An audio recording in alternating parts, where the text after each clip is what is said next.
Hello everyone, welcome to our new videos today. I'm going to introduce our newest products on my right hand. This is a warmer pot. Let me give the overall dimensions first.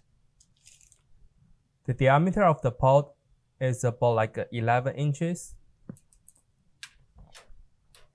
And the overall height is about like 15 inches tall. The unit is made by the stainless steels on the major bodies.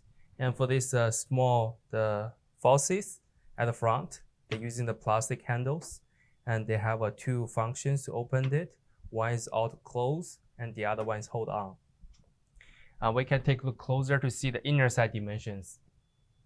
When we're looking closer, we can see they have two handlebars mounted on the body, and also have lockers for this top cap. They have security locks, and you can remove it like this way. And for the inner side,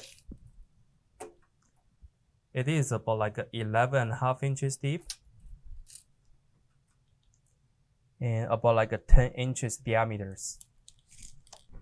And this will be the all demonstration information about the products. If you do have more questions, feel free to contact with us. Thank you.